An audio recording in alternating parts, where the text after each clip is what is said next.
Well, good evening, everyone. Welcome to the Denver Bronco Roundup podcast. We're brought to you by Rocky Mountain Sports Network. We're sponsored by the amazing Morgan Trinkets. My name is Keith Brugman. I'm not alone. I'm going to have a couple of the horsemen on the show, man. It's all going to be about heading back out on the road, taking on this 2-0 Tampa Bay Buccaneers team. But we'll get it started. I'm going to go around the horn. I'm going to start it with Mr. Jody, the Judge Moncrief. Welcome in, Jody. How you doing, sir? Doing good. Hopefully Denver can get back on track Sunday. Bucks are missing a few key pieces on defense. Hopefully they can figure some things out. Wouldn't that be nice, man? Take advantage of some opportunities, man. We take advantage of the Rocket Man, Trevor Salzman, anytime he can jump on. Seems like it's all the time, but we appreciate Trevor, man. Trevor, welcome to the show. How you doing this evening, man? Doing great, Keith. We want the Denver Broncos to win on the road, of course. But, also what we're going to see for the first time, new uniforms. We're going to see those orange uniforms on the road in Tampa. The Broncos announced that. That's something that we need to get to and look at. Finally going to see the orange uniforms out there. I'm kind of tired of the white because, in a way, it's just, so far this regular season has kind of been a little bit of a curse on us. So need to see new uniforms on us with the orange. And it's time to bring them out. Man, yeah, it'll be nice to see those orange unis. Break them out down there in Tampa. It'll be good, man. It'll be good to see, man. I know a lot of us have invested in new jerseys. Maybe it's a Bo Nix, maybe it's a PS2. Who knows? Maybe it's a Quinn Miners. But that being said, those orange jerseys have been pretty dang popular. Now we get to see them on the field. So got to get to the posse, though, real quick. Paul came in before we even came in, giving us the mile high salute over on YouTube. Thank you so much. Ernie May is coming in saying, hello, Keith and Dutchie and Jody and Trevor. Go Broncos country only, man. Ernie, appreciate you. Appreciate all the support. And speaking of support, holy cow, Michael Ronquillo, they say on another podcast, off the top rope, 500 stars this evening, jumping in, saying, good evening, Keith, Trevor, and Jody. Go Bo Broncos. Big orange and blue hearts, and man, big orange and blue hearts going from me to you as well, Michael, and a big salute as well. So, Ronk, thank you so much. Kicking it off big time. Just got in the door, man. Roy's coming in saying, hey there, horseman and the posse. Nice to see you again. Thank you so much, Roy. We appreciate you. Just like Graham as well. He's saying, mile high salute. We appreciate you, Graham, coming in here, being a part of the show. And look at this. K&K Sports Show, Kenny Kirkpatrick. Good evening, fellas. Happy Friday and start to the weekend, everyone. Yeah, it's weekend for everybody but Keith. That's okay. I get Monday, Tuesday off typically. Sometimes a little bit of a Sunday so I can watch the game as well. But that being said, everybody, have a fantastic weekend, man. Fall is in the air almost all the way across the country, and change of the season. It's almost October. You got pumpkin spice at every corner. Pearl's coming in and saying, hello, Pearl. How you doing? All right. Anything else? Yeah. Wow. Nice job, Michael. As Graham's coming in here. Everyone else is kind of saying hello to everybody in the posse because we got some of the best fans out there and they love each other just as much as, well, we love them. So, gentlemen, I'm telling you what, man, this is what a show. What a show to get prepared and get ready for a Tampa Bay team. Now, Tampa Bay edged one out versus the Detroit Lions. That could have went either way, but either way, they're 2-0. Either way, we're 0-2, and we're going to head out on the road. Jody, you mentioned it off the top. There are some key injuries, though, for the Tampa Bay Buccaneers. I came in here right off the bat talking to Trevor and saying behind the scenes and saying, man, this is maybe the right time to line up against this Tampa Bay team. Go over just a little bit of what you were seeing as far as injuries and how that might help us. The two big ones of Vita Vea in the middle's out. Hopefully that can spur our run game a little bit. And Antoine Winfield in the back end. Maybe that'll open something up for us to go deep. You got to call a deep pass first before you can go deep. So we can get into that as well. There was kind of a heated discussion before we got on. That might have been the reason we were maybe a minute or two late. Sorry, everybody. And we appreciate you hanging out and coming in here with us. Trevor, we talked about a couple of them right there. Vita Vea, I've been a fan of his ever since he came out and was drafted. That's a big key piece right up front. Maybe that's a key to getting this running game going, but it's not the only two pieces that we have. I know that you were talking about a couple before we got in here as well. Yeah, they have Kalijah Cansey out, the other defensive lineman, so they have two starting defensive linemen out. Well, Via's doubtful, but it looks like he's going to be out. And then Luke Gorky is out with a concussion. That's their right tackle as well. So Tampa Bay is a little banged up right now. The Broncos are too. Baron Browning is going to be out in this game as well. So that's going to be something to point out. Jonah Ellis, Nick Benito got to step up on this defense side of the ball and fill some important shoes that Baron Browning is going to be leaving behind. Unfortunately, it's kind of been one of those things with Browning where it's been kind of an issue for him to stay healthy and stay on the field. But yeah, I think this is the week that Denver can take advantage of some injuries that Tampa Bay has. They're banged up a little bit. I know they're at home, but up front, it just seems like that you can really take advantage of it. I know that Denver's missing Mike McGlinchey, of course, as well. But it's time. You got to get that running game going on the road. Got to help your rookie quarterback out. And I think there's no better week than do it than now.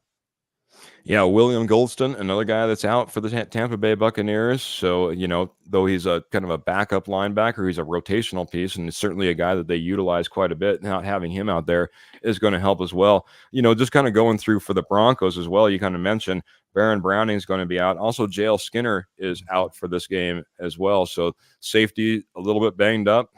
Seems like we're kind of used to that. Edge rusher a little bit banged up.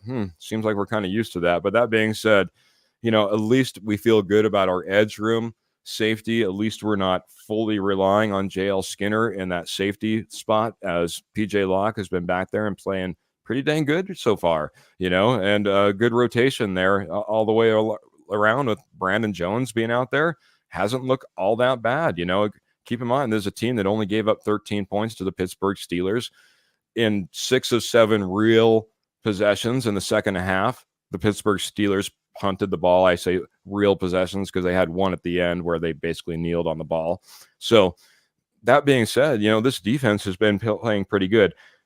The one thing I will say, Brandon Jones, Zach Allen, Dulcich, Troutman, Josh Reynolds, and Devon Vele. These guys were all nicked up at some point, to start the week. They did end up both practicing Thursday and Friday, and they're all full go at this point. So it will be nice to even have a Devon Vele back out there on the field as well. So also really nice. Oh, I'm sorry. John Franklin Myers, another one that practiced Thursday. I'm sorry. That practiced Friday. I was going to say Thursday and Friday. It was Brandon Jones and John Franklin Myers that practiced Friday, and they are both both full participants. So good to hear that we have John Franklin Myers back back from that concussion as well. So that was kind of scary. But that being said, we're coming in looking pretty healthy. Trevor, I'll kick it back over to you. I'll go over to Jody as well. Let's talk a little bit more about, this running game, the opportunities that we have, and what really needs to get going in order for us to be productive, as you said, on the road, Trevor.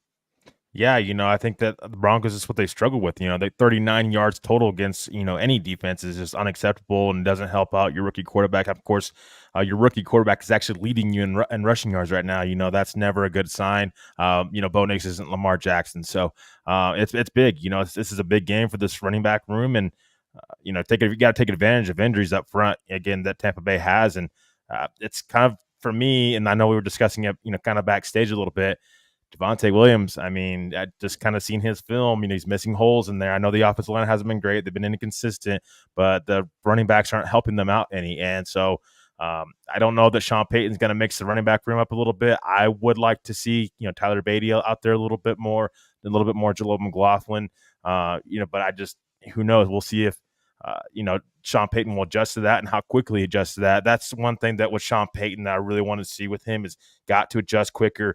If this ain't working with Javonte up front, time to make a change and let's try to mix things up a little bit instead of the same, scenario or same guy in place and continuing to have him struggle. It's important for your rookie quarterback to put him in the best possible place to be successful, and that starts, I think, up front with your running game.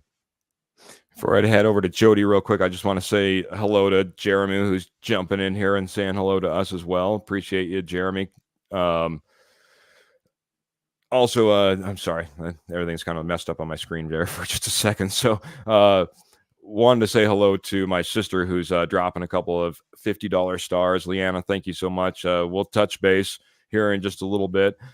I got to get to this one, though. Well, I want to get to that one in just a second. Sorry, that's more on the other side of the ball. I got to stay focused here. Jody, I know that you were pretty passionate before we went on screen about this running game, about how it needs to get going, about what maybe needs to change. Go ahead, lay it out there. What is a game plan in order to be successful? I know it revolves around this running game, so what needs to be happening here? There's a handful of things, in my opinion. One, you have to commit to it. Sean Payton doesn't commit to the run.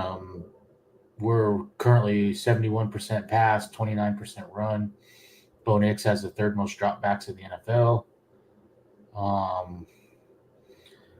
The amount of different packages that we run, I mean, it's a whole set of guys on first down, and then it's a whole set of different guys on second down. Plays are getting in late because no one knows what they're doing. We need to, you're not tired after one play. We need to stick with a certain group and run them. And he's got to throw the ball deep. He's got to call plays where Nix can throw the ball deep. He has not thrown one pass this year, a 50-50 ball to Sutton. That's what Sutton's great at. There are plays that you can run like that to open up the defense to get 6, 7, 8 out of the box. And until you do that, it's going to be, the same thing, 6, 7, 8 in the box.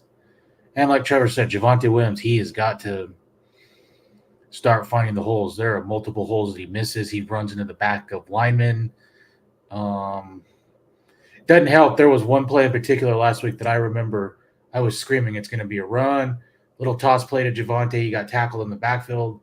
I mean, if I can see this before the play even happens, I mean, we have a problem. Bo Nix is not either he doesn't have the option to, or he's not audibling when they're bringing extra players down into the box. He needs to audible.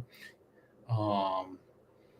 There's a plethora of things. When he does throw the ball, receivers have got to catch the ball. I'm not saying Nix has been the most active. I get that. We're still on our run game, though, right now. I'm just saying this all ties into it, and you've got to be able to get people out of the box. But till Payton gets out of the 70-20 with the run game, it isn't going to get better.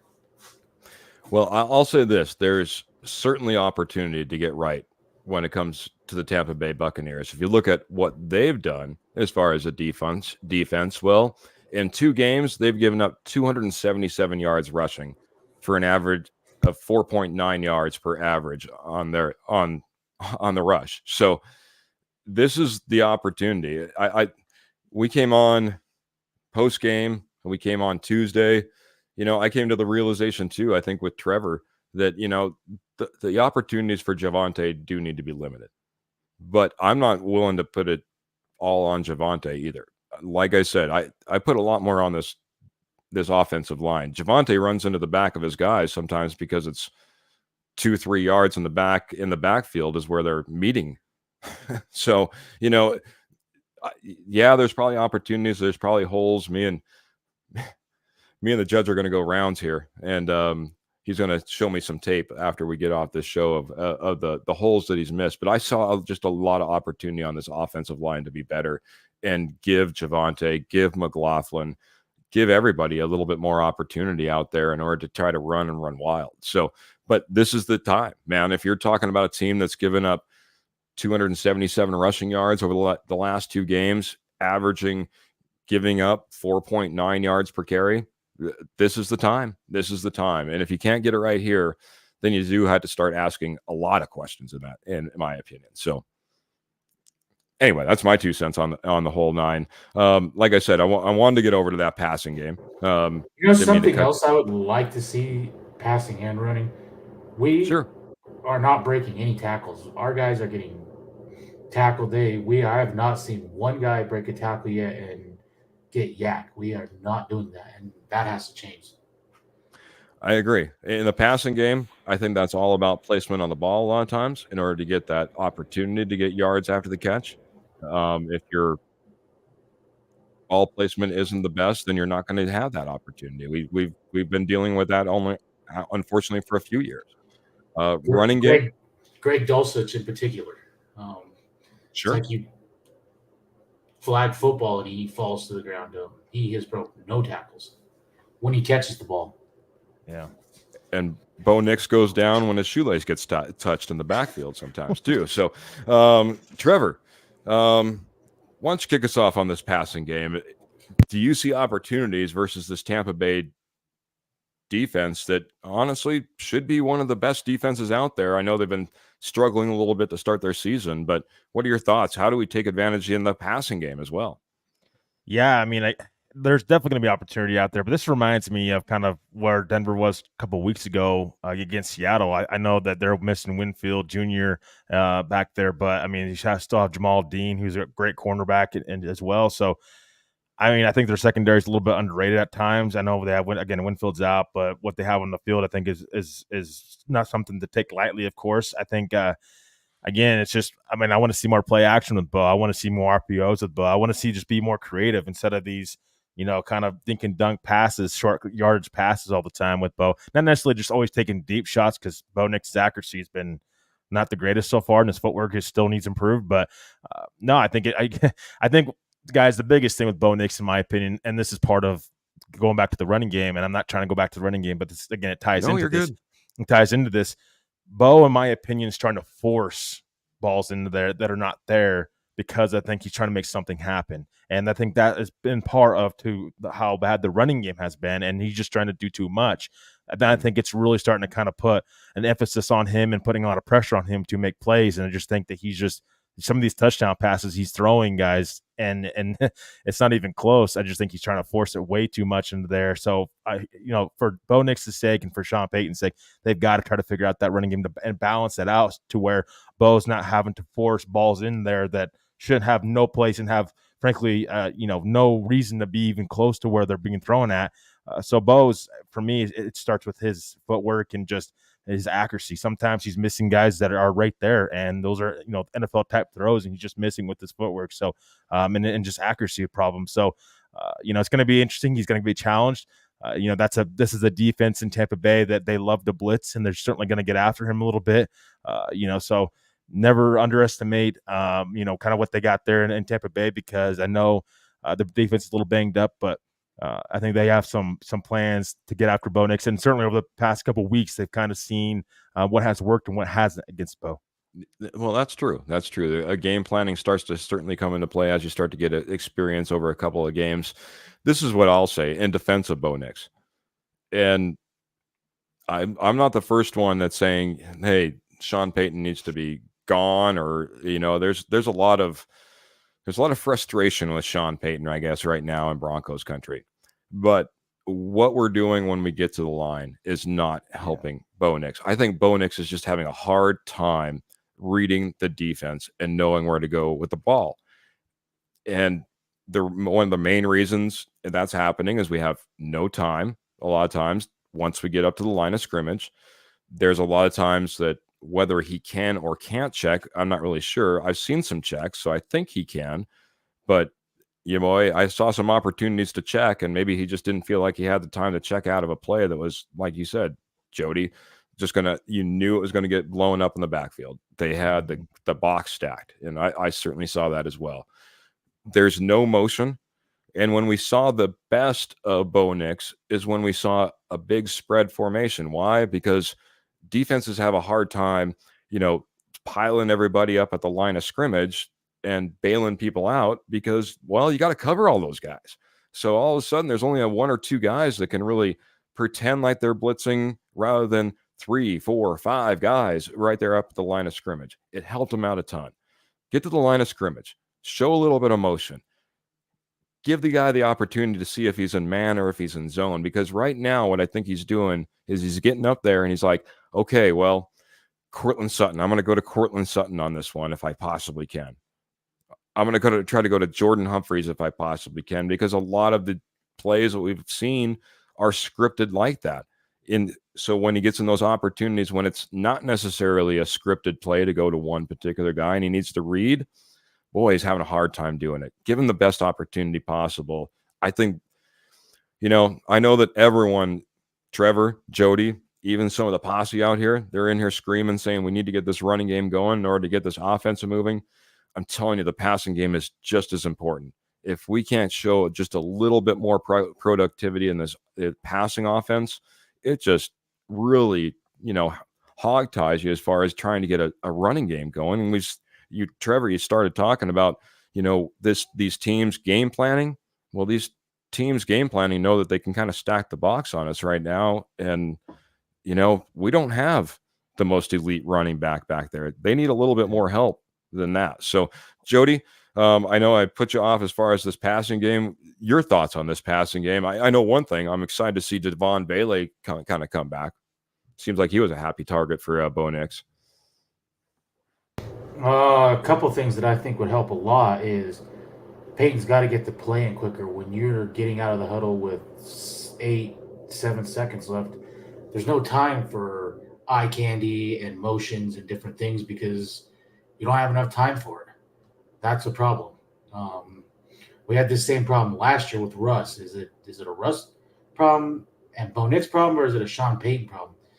If we're throwing out 15, 16-word plays, do something to dumb it down or make it easier, simplify it a little bit to make it easier to get the play out so that you can run this eye candy and different things. That's one thing. And you've got to, in the pass game, and Trevor said it, Nix has been happy feet in the pocket. He doesn't set his feet. He's been throwing off his back foot. He just hasn't looked comfortable back there. Totally different from preseason week 2. I mean, he was stepping into throws. There was one play in particular, I think Javonte Williams cut a guy that was right at his legs. He stood right there, threw to him. I haven't seen that. He needs to step up in the pocket.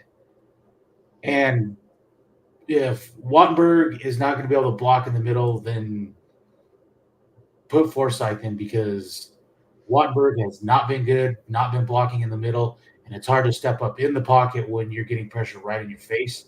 Yeah. Wattenberg has not been good. So there's a lot of things. If you're going to stick with Wattenberg, then Peyton is going to have to get out of his stubborn ways. He never committed last year to getting Russ out of the pocket and out on the edge to throw. Do that then. Do it with Nix. There are more ways to win in this game than throwing right over the middle. And it just seems to me like Sean Payton is going, and I even said this last year, it seems like he would rather lose games throwing over the middle and it not working and different type of things, or adjusting to his players than running the ball and winning that way. He doesn't want to win that way. He's going to win doing his way, or if it doesn't work, then he'd rather, if that makes sense, he'd rather win. He would rather lose doing it his way than win not doing it his way. And sure. The only thing I would say like in comparison, go ahead. I just feel like he's very stubborn to adjust to what works best for players. And see, I would completely disagree. I think this offense has been dumbed down and simplified and made for Bo Nix so much that it's predictable. I don't see any passes over the middle unless it happens to be to a Javante that happens to be a button hook right out of the backfield. And what I don't Wait a second. Everything else has been on the border and bubble screens and short passes, which is what Bo Nix was very good at when it came to the Oregon offense. So I think that what's happening is Sean Payton has dumbed this offense down, not in wordage, but it dumbed this offense down so much as far as Bo Nix being a rookie quarterback, not willing to take the risks, not willing to develop those plays where he's running, he's out on the edge, like you were talking about, Jody, because he's trying to make it very simple. Okay, take the ball, bubble screen, out to little Jordan Humphreys. Everyone else blocks. Let's get 5 yards. That's what I'm seeing. What frustrates me is he's supposed to be Bo Nix is supposed to be the supercomputer, and he's supposed to be ahead of all these other rookies because he's got 61 college starts and all these different things.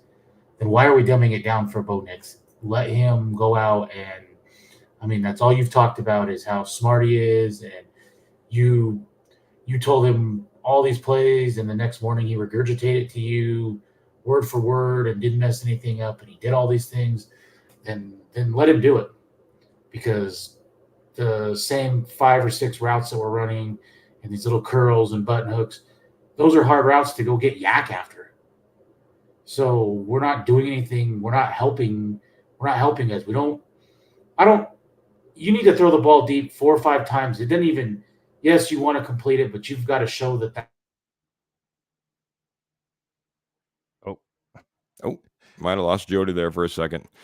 Jody's Jody's went on a little rampage. Or a rampage, or a little bit of a rant as far as that passing game is concerned.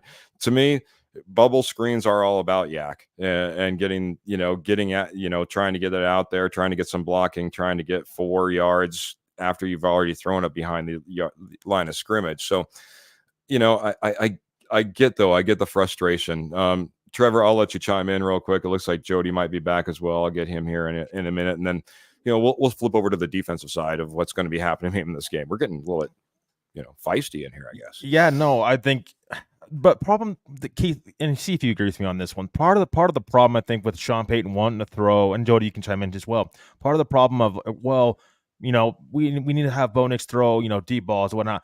He's not hitting guys in stride, and their accuracy is a problem. He's not hitting guys. So it's one of those things where I just am concerned that Sean Payton bought in too much of the hype of with Bo Nix during the preseason, that he started him before he was ready. He was ready to actually start because his footwork's off. You can only do so much when his footwork's off. He's not hitting guys in stride, and the accuracy is a problem. You can only do so much to help him out.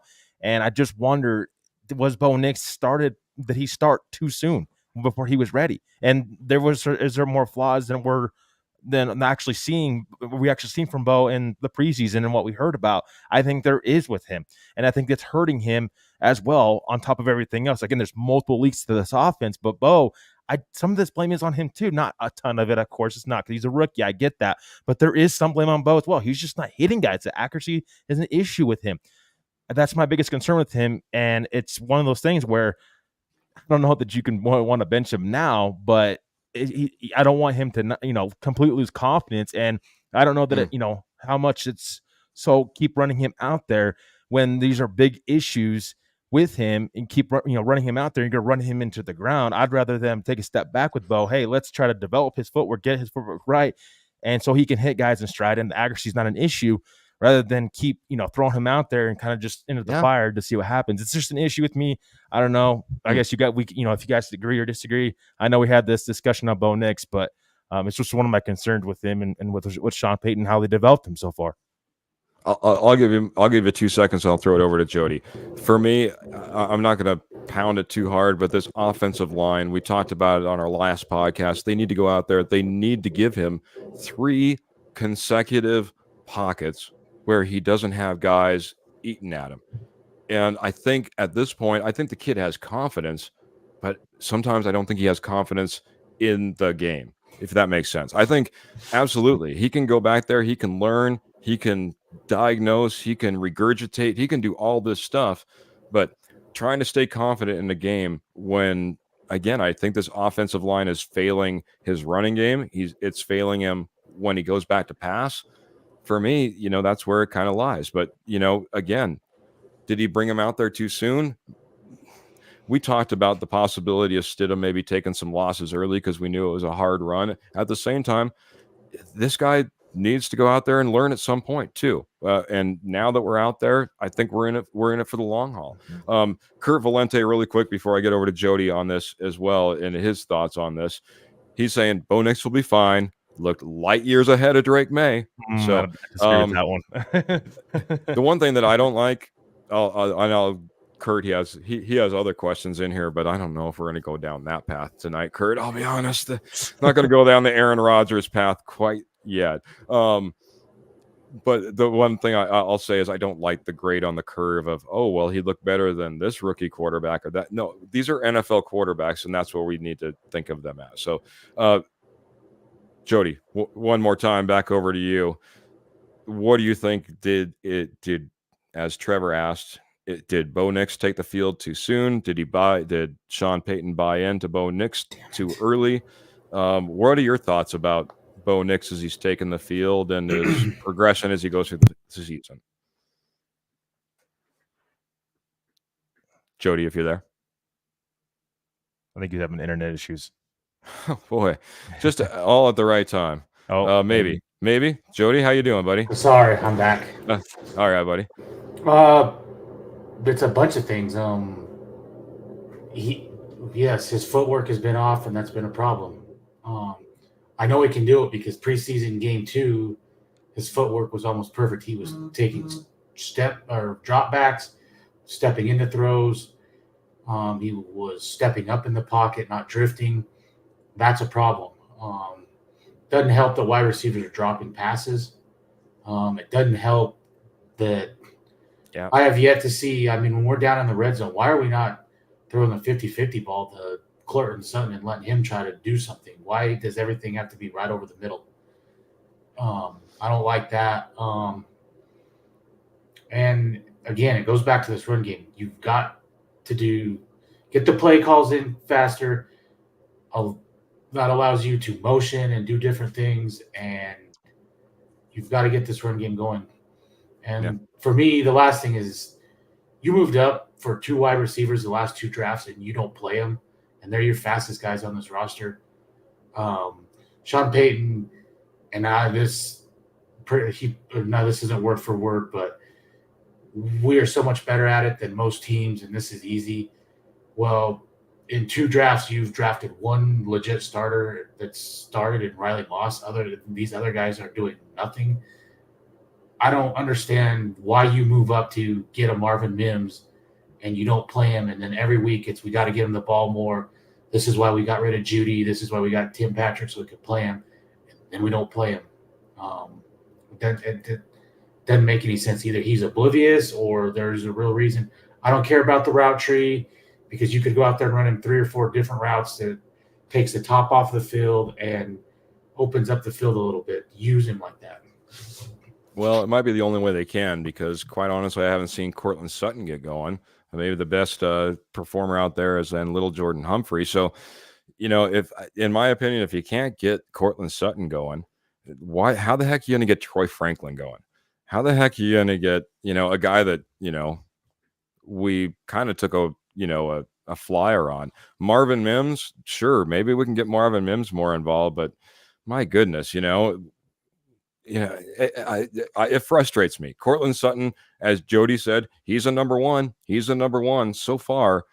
I haven't seen him being able to go out there and produce as a number one. And I don't think if you put Troy Franklin in his spot instead, that solves the problem. Let's just put it that way. But maybe a Troy Franklin running really fast up the sideline opens it up for Sutton a little bit. That's our best opportunity, I guess. Somebody called that, and I don't remember who it was.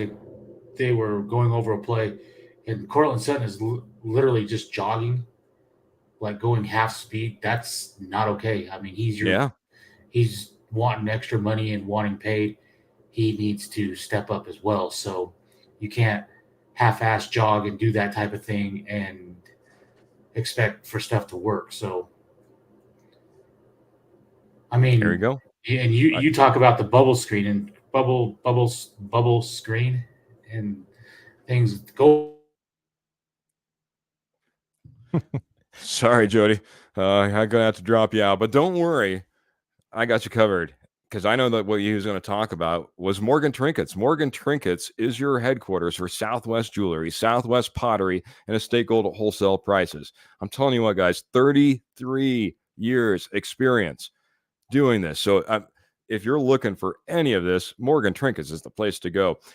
Once a nationwide company, now just in your backyard, Northern Colorado, Southern Wyoming, and a fantastic Facebook page that I'm going to go ahead and drop in the link in just a few moments. Head over there. Any purchase over $50 via PayPal, all your shipping is paid for free, goes right out to you. Check them out at one of their shows. They take all major credit cards. I know they have one coming up. Better check out their Morgan Trinkets Facebook page. See if they're in an area right near you. So Morgan Trinkets, if you oh, by the way, Morgan Trinkets, like I said, pay with your all major credit cards. I did say that. All right. So check out Morgan Trinkets. Again, your headquarters for Southwest Jewelry, Southwest Pottery, and Estate Gold at wholesale prices. And I'll tell you what, they have some native gold jewelry right over there right now that is absolutely amazing. Don't always get native gold. She gets a ton of native silver. So kind of an exclusive pieces, maybe a few left. Check out Morgan Trinkets today. And I'm going to check out Jody as he comes back in. Hello, Jody. Hopefully our internet is all solved, but we want to go ahead and talk about the defense now. The offense of the Tampa Bay Buccaneers versus this Denver Broncos defense. We need to flip this page. I know that we could talk about, this offense all night long. I think until we start to see a little bit of production, it's going to be a topic du jour. But this defense has been playing pretty good, like I said, going up, but they didn't go necessarily up against a team quite like Tampa Bay. So that being said, let's talk about Tampa Bay and their offense, their weapons, and how they're getting it done. Trevor, what do you have for us as we kind of start to line up to start off this side of the subject? Well, I would say, I think, again, this is what I go back to. I think Tampa Bay, to me, is similar to what Seattle has on the offense side of the ball. You have three legitimate weapons in Tampa Bay. Mike Evans, Chris Godwin, and then their rookie wide receiver that they just drafted this past year, and then again including into the running back, Rachaad White. And then you have Bucky Irving as well. So they have some weapons, and of course you have Baker. Baker's playing at a high level right now. This is where I come back to it. Denver and this has been something that I don't think has gotten talked about enough because of the offensive woes that the Denver Broncos have had over the last couple of weeks. Again, this defense has, while they've been great in the passing game, against the run, it's been shaky. It's not been as bad as it was last year, I will say. But Denver has given up over 100 yards in the last 2 weeks to opposing running backs. It's an issue. And Sean Payton has talked about this as well. So it's not just me noticing that. It's Sean Payton noticing that as well, on top of everything else that's going on the offense side of the ball. But I expect this Tampa Bay offense to take full advantage of that. I know they have weapons, I get that. But you also have a running back in Rachaad White who can be a 1,000-yard running back, young running back, Bucky Irving as well. And this Broncos defense has been trending not in a great direction as far as, stopping the run. And again, it's just one of those things where I think – teams, opposing offenses are going to be taking advantage of that. 23rd in yards giving up and 16th in touchdowns given up on the ground from your Denver Broncos defense. It's an issue they're going to have to, this defense is going to have to deal with and to adjust to. Again, I think it's going to be a bounce attack, I would say, in Tampa Bay, but I do expect Tampa Bay to first, try to get the run game going, as much as they can and take advantage of how bad the Denver Broncos have been over the last, couple weeks. So, I mean, as much as we want to talk about weapons in Baker Mayfield, I'm not still sure. I think that they definitely want to run the football, and I think they, if they have looked at the Denver Broncos defense, I think they want to take note of that and try to push that run game and trying to get out in front of that early and put Denver's defense in a little bit of a difficult situation going forward. Before I jump over to Jody, I got to jump in here, man. I'm not worried about their run game at all. Wow, not at all. You know why? Rachaad White in 2 games, 15 attempts for 31 yards versus the Commanders, 10 attempts for 18 yards versus the Lions. That's they're just like us. Their leading rusher is Baker Mayfield. So I don't think, they'll try to get on track, but it's kind of like I said, I think it mirrors what's going on in Denver. The fact that they can't get a running game going. I'm glad I'm not Tampa Bay, and that's weird to say, figuring where we're at with our running game. 31 and 18 from their top running back, they can't get anything going right now. It's not where I'd queue up. I think that Baker is going to be a lot bigger issue. But Jody, I want to get your thoughts, man. There's a lot of wide receiver weapons as well. What are your thoughts? Running the game, passing game. How do you think the Tampa Bay Buccaneers are going to line up against this Denver Broncos defense? I think they're going to try to do the same thing we do, is try to get their run game right and going, because they know it's important too. Watching film, one thing, if I was Denver, what I would preach hard on, I think Zach Allen has played well this year, but he takes a lot of wide gaps and goes wide to try to rush the passer, and it leaves open holes up the middle, and it's been exposed. Along with defensive ends not containing and trying to hold the edge, they are just straight pass rushing, and that hurts as well. You've got to more play selfless football, and I know Zach Allen especially, some of these wide splits that he's doing, it's killing us. And if you go watch, it's on his side of the ball. New defense, buddy. It's something that that needs fixed. And linebackers, I think they have filled the holes horribly this year. They're not there. I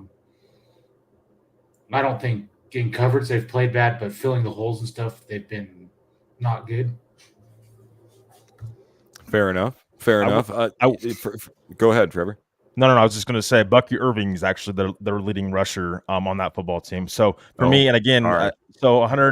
They have 112 rushing yards against the Commanders. So I don't think their rushing game. This is where we're going to disagree. It's okay to disagree, but I think their rushing game is actually in a better spot than what Denver can be. And I think with Denver's passing game, how they have been better against the passing game. So I'm not saying they're going to completely abandon the passing game. All I'm saying is, again, I agree with Jody. They're going to get their rushing game or their running game going a little bit more to try to help Baker Mayfield out. I think it's a lot easier to try to run the football and try to have a balanced attack. But they see where Denver's defense's weakness is at. I think they're going to try to attack that rather than go against the running game and try to attack Denver's passing game, which has been Denver's, as far as defensive wise, has been their strength. And you have their right tackle out. Mr. Jonathan Cooper and Zach Allen have been pretty damn good at getting after the quarterback lately. And putting pressure on the quarterback. So that's why I say, to try to back those guys off, I think in this game they're going to try to attack the run, not go completely against the passing game, but I think they're going to try to attack the running game a little bit more and try to get back on track in the running game this week, because they did play Detroit last week, and their Detroit defensive line is pretty tough up front. So Baker Mayfield got sacked 4 times last week by just Aiden Hutchinson. He's given up 6 sacks so far on the year.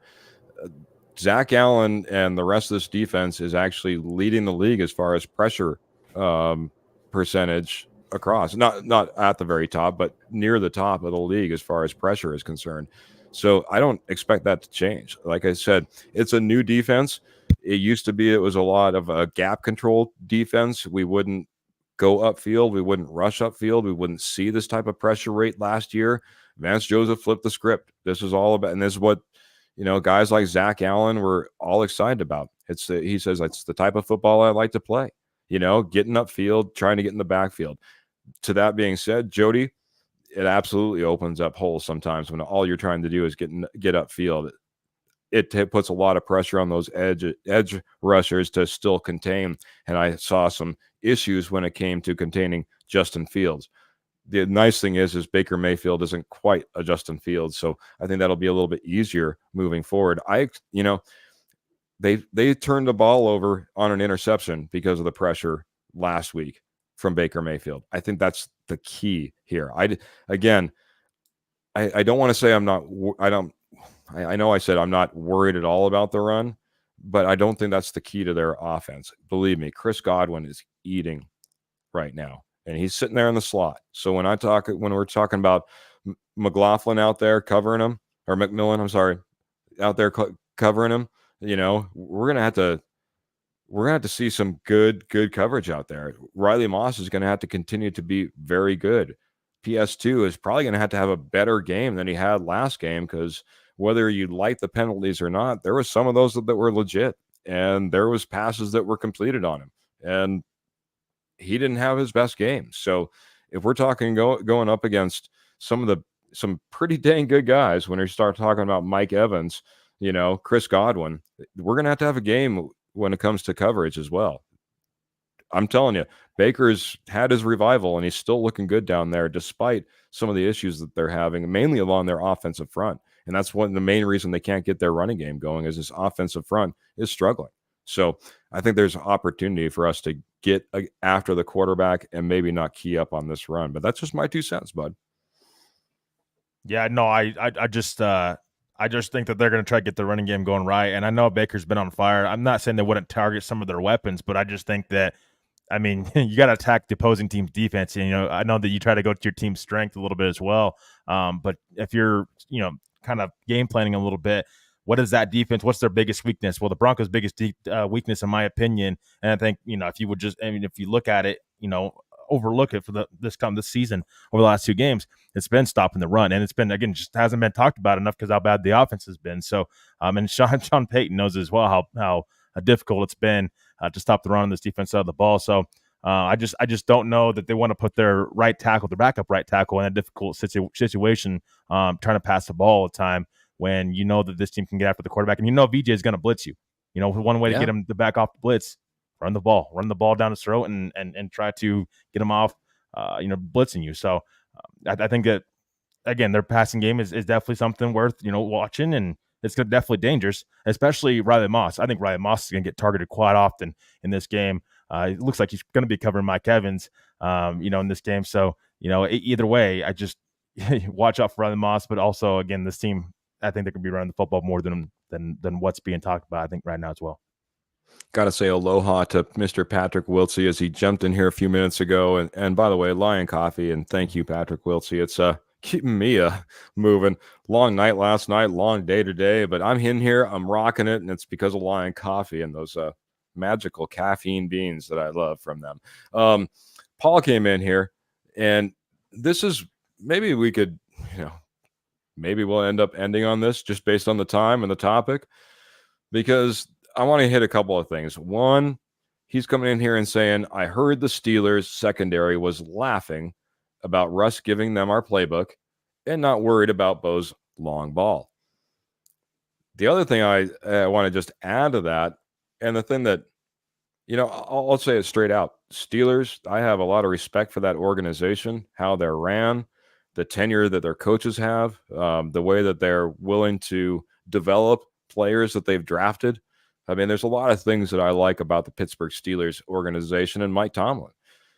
I don't like petty game balls handed out to Russell Wilson. I think that's petty, quite honestly. A guy that never took the field, and maybe this is the reason. Maybe it was all spilled out in front of us, in front of them, and made it a little bit easier as Paul's. And I don't know if you guys have heard this. I don't know where Paul heard it, but certainly the petty game ball was something that just kind of, honestly, just kind of didn't make me feel all that great about Mike Tomlin like I normally do.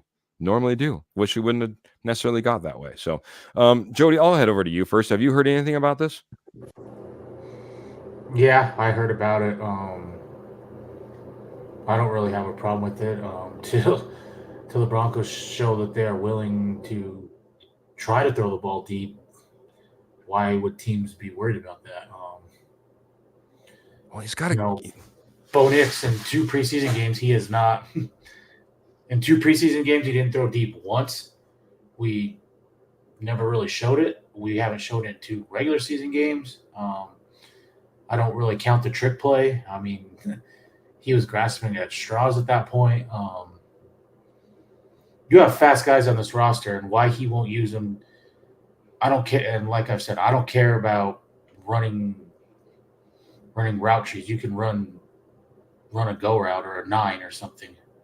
So no, I don't have a problem with that. And laugh. If it bothers you, stop it. Change it. Really, if you have a problem with it, change it. And then see who gets the last laugh. Fair enough. Trevor, your thoughts on all this? It sounds like everyone in the posse has heard about it. A little out of the loop, I guess. What are your thoughts on this, about the playbook being leaked, about the secondary laughing at us, about them not worried about Bo Nix throwing deep, and a petty game ball to top off it all off with a cherry? By the way, Kenny says he has no issue with it. He says, I don't mind it.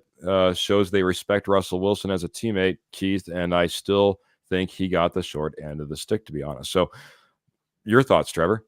Yeah, I'm more worried about trying to fix this offense and trying to fix this Denver Broncos team than what another team is worried about or what they're doing after the game. Again, Sean Payton didn't make himself look any better, going up against that Pittsburgh Steelers defense and how bad the offense played. They said, Justin Fields said it. He said that, Russell Wilson kind of got a little bit dirty, when it comes to how he was treated in Denver, after he was released. We don't know what went on behind the scenes, but I think they do have respect for Russell Wilson. I think you can say what you want about Russ on the field, but I think off the field, I think he's a pretty good teammate. So I just, I guess I didn't really hear about it because I'm on to, Tampa Bay, and I'm trying to try to come up with solutions of trying to fix this Broncos offense, because you can't continue to have it be that bad. So let them celebrate if they want to celebrate. I guess every team probably celebrates and has their own way of doing so after a game.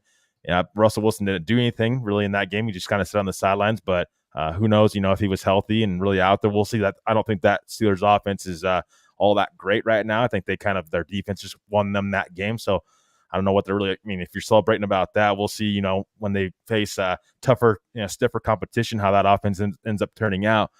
But no, I'm more just concerned about this Broncos team and trying to get Bo Nix out there and trying to get him some help. And this offense, just trying to get find some sort of positivity. It's hard to find positivity with this offense right now. And it didn't make Sean Payton look good when it went up against Pittsburgh. And so I'm just more worried about the Broncos and then what the Steelers are doing after the game and what's going on, behind the scenes with them.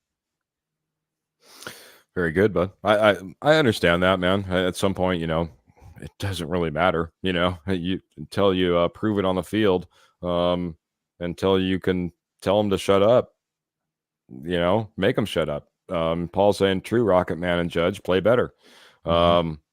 Kenny's saying, I agree. Next week, are we going to complain about Hackett? If the Jets win, yeah, we can't do that. And then Clayton, who came in here and as he always does, was saying, hey guys, smash that like and share button. We appreciate the support, Clayton. But he's saying simple, back to basic, and that's okay, guys. We are early with our QB.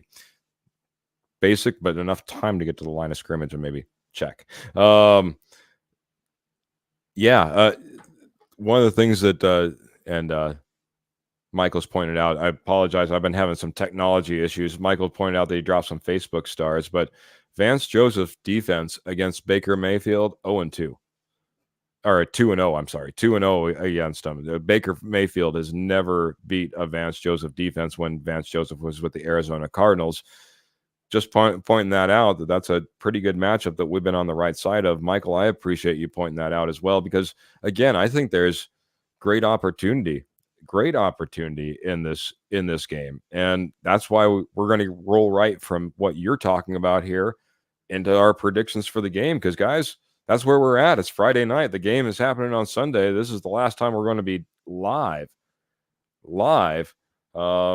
and talking about this game before the game actually happens. So we need to get some. I'm going to jot them down. That's why I got my pen here. It's been holding it in my hand off to the side here. I want to jot down what Jody has, what Trevor is thinking, and see maybe what the posse is thinking as well. I'd love to jot down maybe a few thoughts from you guys. So get them in there. Love to get your thoughts. Jody, I'll start with you, man. Tough matchup. 2-0 versus 0-2. We're on the road. How do you think this is going to, shake out when it all comes down? Until until we can figure out how to run the football effectively, I don't think it's going to get any better. I would like to see Baker or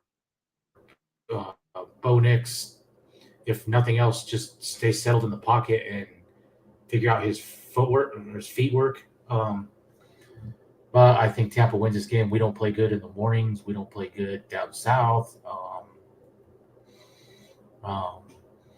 I see somewhere like a 24-10,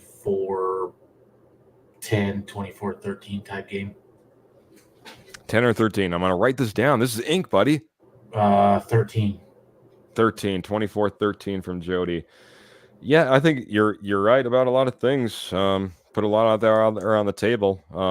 Paul's putting a lot out there saying part of Bo leaving is keeping the faith when times are tough. We're going to have tough times down in Tampa Bay, Trevor, or are we going to be able to believe that the Broncos are on the right track after Tampa Bay? Yeah, I mean, again, I think that this is a very winnable game. It's to me, it's going to come down to the defense. Which defense can hold up against the opposing offense? I think right now, Denver's defense can, and they get some turnovers. Finally, we need to start seeing some turnovers from this defense. I think it's been something that they've, I know that in Seattle they had the Singleton interception, but we didn't see much, turnovers against Pittsburgh. So I think that would be nice to see in this game and put Denver's offense in a great position to score and just really try to help this offense any way they can. And so, in my opinion, I think this is a tough game. I think it's gonna be closer than what people think, but I still am having the Broncos lose this game, 28-17 Buccaneers. I think that Denver, it's tough. I agree with Jody. They don't play well in the mornings. It's one of those things where, and you're playing in that environment. I don't know how much Sean Payton's going to adjust to this team and try to. With the running back situation, tried to get that kind of figured out in this game. It's going to be tough. I think that Denver defense, will play well, but this offense, I think, continues to be an issue. Hopefully, there's going to be strides in the right direction going forward, but I think a very winnable game. Unfortunately, it might be a loss because of your head coach just being very stubborn and not trying to adjust to things quicker. All right. Lots of predictions coming in. Pearl's going to miss the game, but she's going to checking her iPhone while she possibly can. But Pearl's coming in. I'm sorry. First off, Michael coming in with his prediction. Buccaneers 24 to the Broncos 20. Pearl's coming in, also predicting a loss for the Broncos, 21-14. Buccaneers get the win in her opinion. Paul's coming in saying 11-10 to Broncos.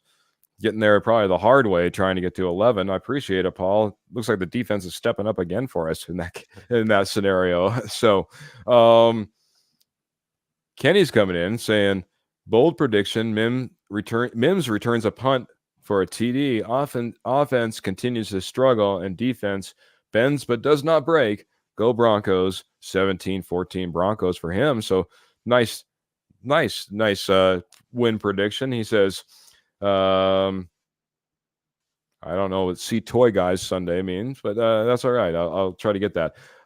Michael says 6 wins and 107 losses and 1 tie in NFL day games. That's where we kind of stand. So, that's an uphill battle.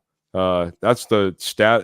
If I wasn't going to get probably sued, I would say that would be a stat of the night. We'll say stat of the night is coming in from Michael Ronquillo. I won't do any songs, or I'll definitely get talking to.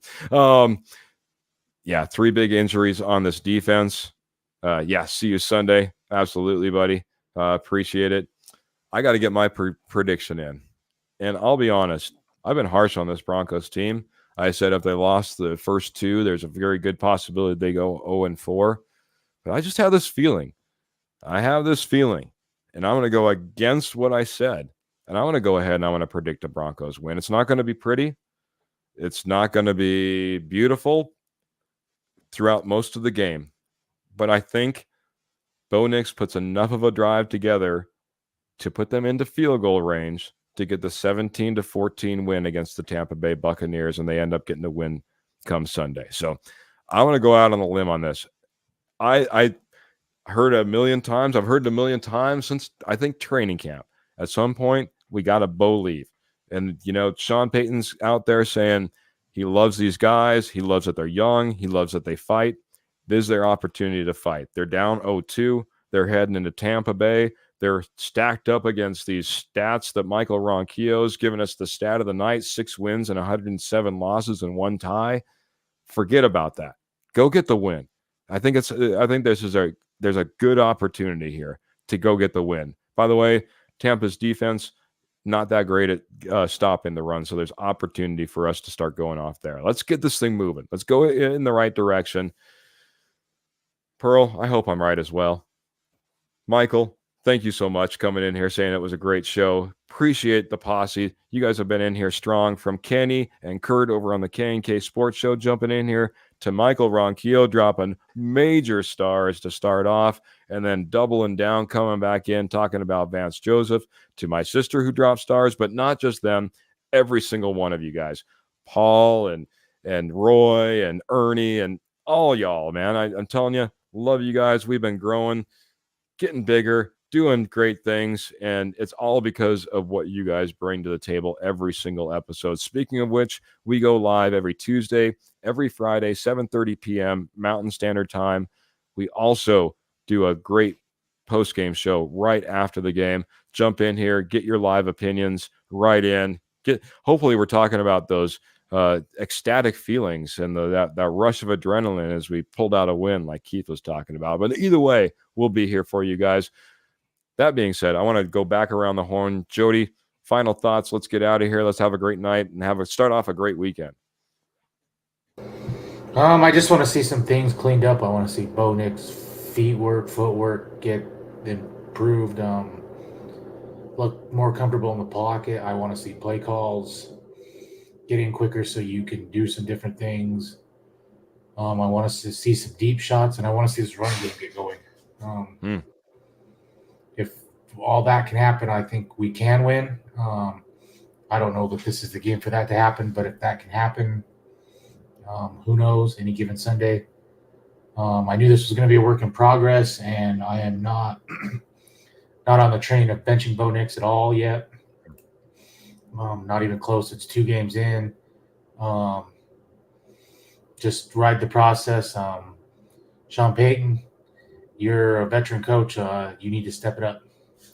And hopefully, if all those things come together, we can get a W Sunday morning. Sunday morning.